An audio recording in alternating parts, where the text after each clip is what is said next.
स्वाध्याय विद्यार्थी मित्र इस चैनल पर आप सभी लोग का स्वागत है।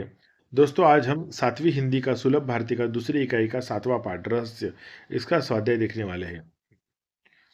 स्वयं अध्ययन। हिंदी मराठी के समानार्थी मुहावरे और कहावतें सुनो और उनका द्विभाषी लघुकोश बनाओ। जैसे अधजल गगरी छलकत जाए, उथळ पाण्याला खळखळाट फार। अधजल गगरी छलकत जाए, उथळ पाण्याला खळखळाट फार। चारों खाने चित करना, चारी मुंड्या चित करणे। मुंह से लार टपकाना, तोंडाला पाणी सुटणे। बंदर क्या जाने अदरक का स्वाद, गाढवाला गुळाची चव काय। भनक लगना, कुणकुण लागणे। करवट बदलना, कूस बदलणे। नाच न जाने आंगन टेढ़ा, नाचता येना अंगण वाकडे। कमर तोडना, कंबरडे मोडणे। धोका देना, गंडा घालणे। कमर कसना, कंबर कसणे। बताओ तो सही, अंधश्रद्धा निर्मूलन संबंधी स्वयं किए हुए कार्य बताओ। घर में, विद्यालय में और परिवेश में। तो मेरे घर में मेरी दादी हमेशा कहा करती थी कि यदि तुम बाहर जा रहे हो और किसी ने रोक दिया या किसी ने छींक दिया तो नहीं जाना चाहिए। परंतु जब मैंने विद्यालय में पढ़ा और समझा तो जाना कि यह अंधश्रद्धा है। तब से मैंने दादी को भी समझाकर उनका भ्रम तोड़ने की कोशिश की।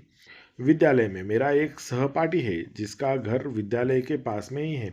वह रोज विद्यालय देरी से आता है। मैंने कारण पूछा तो उसने बताया कि जब मैं निकलता हूँ तो बिल्ली रास्ता काट देती है और मैं इंतजार करने लगता हूँ कि पहले कोई और रास्ता पार करे तब मैं आगे जाऊँ। तब मैंने उसे समझाया कि ऐसा कुछ नहीं होता, यह अंधश्रद्धा है। जब वह रोज समय पर आता है अब वह रोज समय पर आता है। परिवेश में मेरे पड़ोस में एक सज्जन रहते हैं। वे एक आंख से काने हैं। लोग किसी काम से जाते समय उनके सामने आने पर रुक जाते हैं। इससे वे बड़े दुखी रहते थे। मैंने लोगों से इस बारे में बात की और अब लोग उन्हें देखकर बुरा नहीं मानते। मुझे भी इस व्यवहारिक सुधार से सुख की अनुभूति हुई। विचार मंथन। श्रद्धा और विज्ञान, जीवन के दो पक्ष महान। प्रत्येक सिक्के के दो पहलू होते हैं। इसी प्रकार जीवन के दो पक्ष हैं, श्रद्धा और विज्ञान। हम बाल्यकाल से अपने बड़े बुजुर्गों से जो कुछ सीखते हैं उसके प्रति हमें हमारे मन में श्रद्धा होती है। हमारी संस्कृति प्राचीन है। प्राचीन काल से कुछ मान्यताएं, रीति रिवाज, परंपराएं चली आ रही है। अशिक्षा के कारण इसमें कुछ कुरीतियां भी समाविष्ट हो गई हैं। आधुनिक समय विज्ञान का युग है। ऐसे में बहुत सारी परंपराएं, मान्यताएं एवं रीति रिवाज आज अपना मूल्य खोती जा रही है। अतः जीवन में भक्ति, ज्ञान, श्रद्धा का महत्व तो है, लेकिन वह विज्ञान सम्मिलित होनी चाहिए। आज हमें अंधश्रद्धा का निर्मूलन कर सही ज्ञान की आवश्यकता है, जो कि विज्ञान की कसौटियों पर खरा उतर सके। मैंने समझा हमें अंधविश्वास से दूर रहना चाहिए और वैज्ञानिक दृष्टिकोण अपनाते हुए सच्चाई का पता लगाने के लिए निडर होकर प्रयास करना चाहिए। वाचन जगत से। टिप्पणी बनाने हेतु समाचार पत्र से बहादुरी के किस्से पढ़ो और संकलन करो। मरकर भी डूब रहे तीन दोस्तों को बचा लिया। केरल के कोझिकोड के रहने वाले मोहम्मद मोहसिन ने समुद्र में बहते अपने दोस्तों को बचाने के लिए जान गंवा दी। उन्हें मरणोपरांत वीरता पुरस्कार के लिए चुना गया है। उनके अलावा कई ऐसे बच्चे हैं जिन्होंने अपनी जान को खतरे में डालकर दूसरों को जीवन दिया। बच्ची ने बचाई माता पिता और दादा की जान। 22 बच्चों में से 10 लड़कियों को भी इस पुरस्कार के लिए चुना गया है। बेटियों की बहादुरी की कहानी सुनाते हुए कई पेरेंट्स बेहद भावुक हो गए। ऐसी ही एक बेटी है हिमाचल प्रदेश की, अलाइका। महज 13 साल की अलाइका उस वक्त अपने माता पिता और दादा के लिए फरिश्ता बन गई जब उनकी कार अचानक रोड से नीचे खाई में गिरने लगी। अलाइका की माँ सविता बरा बताती है, हम एक बर्थडे पार्टी में जा रहे थे। पालमपुर के पास हमारी कार अचानक खाई में जाने लगी। किस्मत अच्छी थी कि एक पेड़ के तने से टकराकर वह रुक गई। इस हादसे के बाद अलाइका सबसे पहले होश में आई और लोगों को मदद के लिए बुलाया। यदि वह न होती तो आज हम लोग जिंदा न बचते। जलती बस से 42 लोगों को बचाया। अलाइका जैसा ही हादसा आदित्य के साथ भी हुआ था। 15 साल के आदित्य केरल के 42 अन्य पर्यटकों के साथ नेपाल की यात्रा से लौट रहे थे। भारतीय सीमा से करीब 50 किलोमीटर पहले बस में आग लग गई। आग लगते ही ड्राइवर मौके से फरार हो गया। जबकि 5 बच्चों और कुछ बुजुर्गों समेत तमाम यात्री बदहवास थे।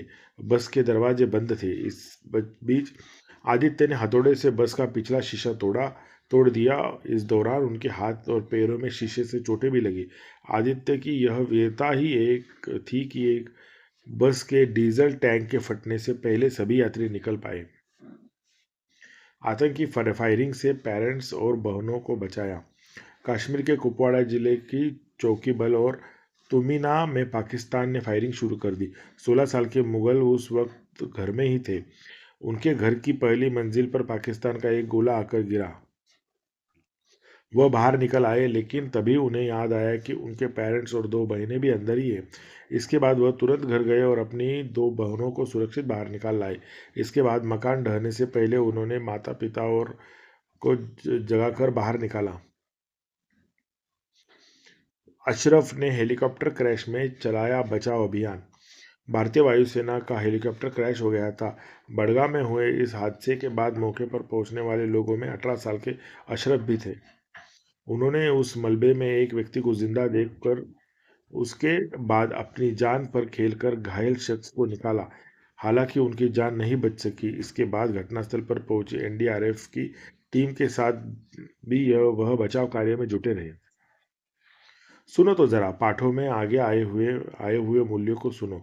तालिका बनाओ और सुनाओ।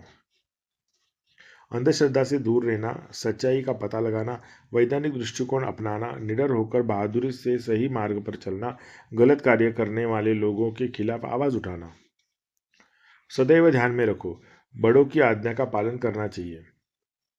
जोड़ियां मिलाएं। अगट और बगट, फोटो की दुकान, भूत भूत हवेली, कपोल कल्पना, कहों की आवाज, खतरनाक काम, नारायणपुर। तो फोटो की दुकान नारायणपुर है, भूत भूत कपोल कल्पना है, और हवेली कहों की आवाज है। आर्यन और कनिष्का द्वारा देखी हुई हवेली का वर्णन अपने शब्दों में लिखे। आर्यन और कनिष्का जब हवेली पहुंचे तो वहां से हंसी और कहो की आवाज सुनाई पड़ी। वहां बीचों बीच में एक बड़ा कमरा था। कमरे का दरवाजा अंदर से बंद था, खिड़कियां नीचे से बंद थी, किंतु ऊपर से खुली थी। कनिष्का और आर्यन को वीरता पुरस्कार घोषित होने का कारण बताइए। कनिष्का और आर्यन ने बहादुरी का काम किया था। जिन डाकुओं को पकड़ने के लिए पुलिस ने अपना खून पसीना एक कर दिया था, उन्हें अपनी समझदारी से पकड़वा दिया था और डाकुओं के आतंक से गांव वालों को मुक्त कर दिया था। इस कहानी की किसी घटना को संवाद रूप में प्रस्तुत कीजिए। आर्यन: नमस्ते सर, क्या मैं अंदर आ सकता हूँ? थानेदार: हाँ, कहिए, आप सबकी क्या मदद कर सकता हूँ? आर्यन: सर, हमारे पास कुछ फोटो है। फोटो दिखाते हुए थानेदार: अरे, तुम्हारे पास ये फोटो कहाँ से आए? आर्यन: महोदय, यह कनिष्का है। यह मेरे मामा की लड़की है। इनके घर के पास एक हवेली है। थानेदार: वो हवेली जिसमें भूत रहते हैं? कनिष्का: नहीं नहीं सर, वहाँ कोई भूत भूत नहीं रहते। हमने वहीं से कल रात ये फोटो खींची है। थानेदार: शाबाश बच्चों, तुम दोनों ने बहादुरी का काम किया है। भाषा की ओर: चित्र के आधार पर सभी कारकों का प्रयोग करके वाक्य लिखो। ये चित्र ध्यान से देख लीजिए दोस्तों। उत्तर: मछुआरे ने जाल फेंका। एक महिला नारियल को इकट्ठा कर रही है। एक व्यक्ति नाव से जा रहा है।